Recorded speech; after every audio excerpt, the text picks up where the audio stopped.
Ola, alumnado de primeiro bacharelato, suponse que xa sabedes derivar, que dominades as técnicas básicas de derivación, a derivada de certas funcións elementais e tamén a derivada do produto e a derivada do cociente. Entón agora o que imos a traballar é a regra da cadea. A regra da cadea é cando en vez de xe aparece unha fórmula dunha función. Entón, a regra da cadea basicamente o que di é que si en vez de xe aparece unha fórmula, pois vos derivades escribindo en vez de xe esa fórmula, pero despois hai que multiplicar pola derivada da fórmula.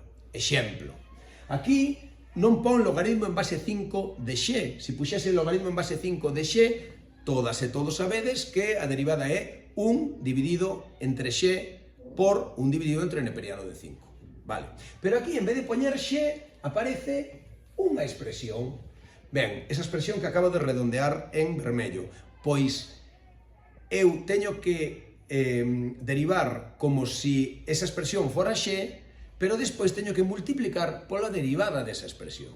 Entón, como faría a derivada desta función?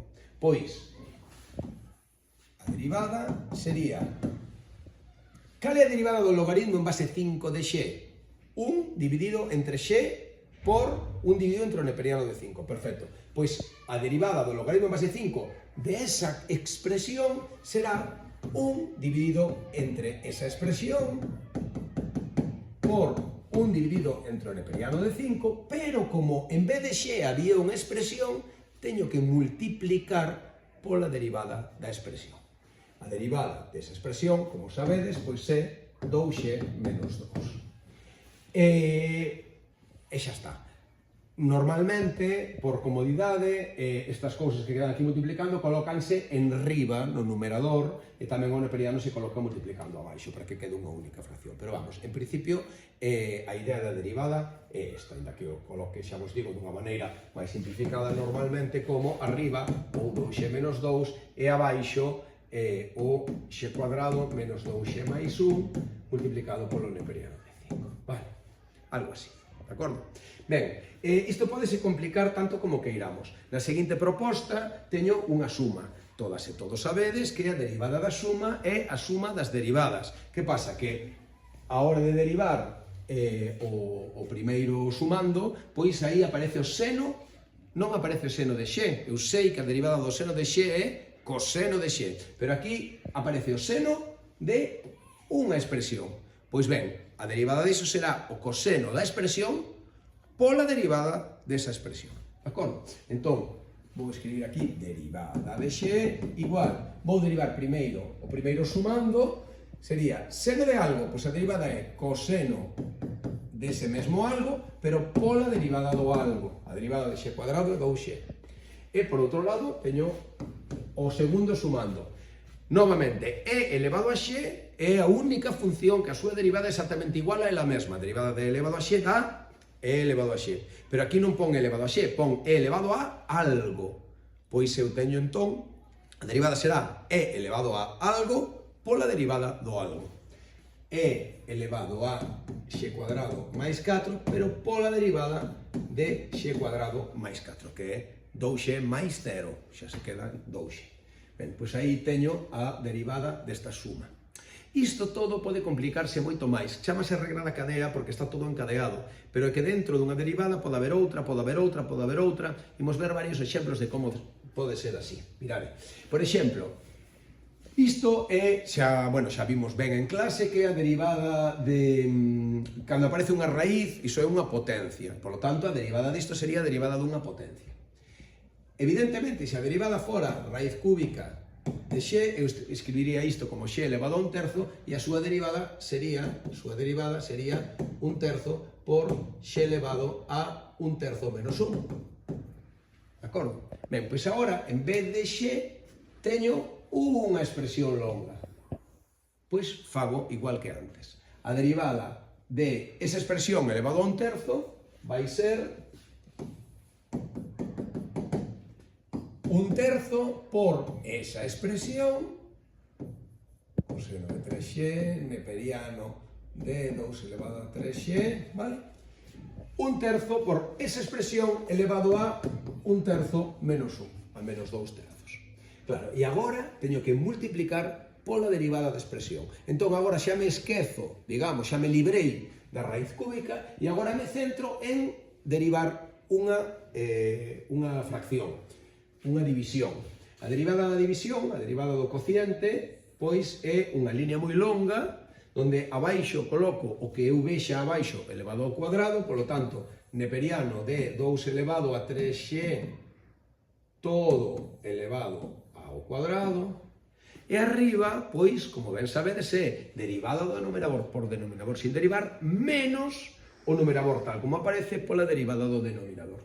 Pero a hora de ir facendo esas derivadas, vou atoparme de novo regras da cadea, de acordo?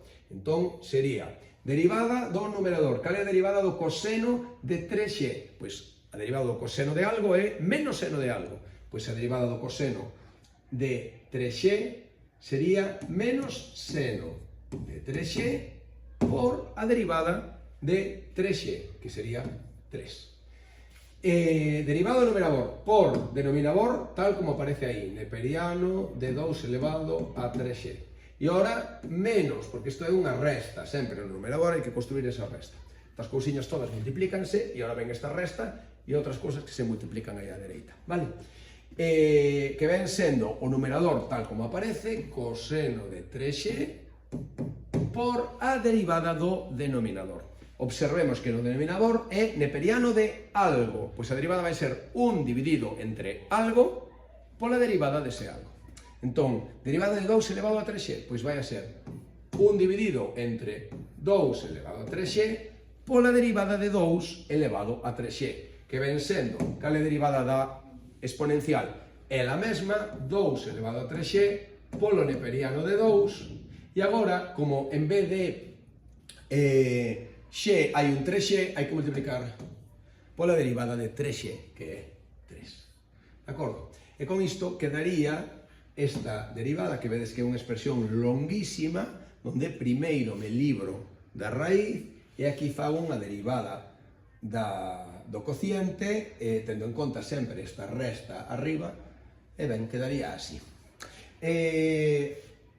Último exemplo, pois volve a ser unha regla da cadea encadeada. Fixadevos, dame unha función que é o seno de un produto. Bueno, pois a derivada do seno de algo vai ser o coseno de algo pola derivada dese algo.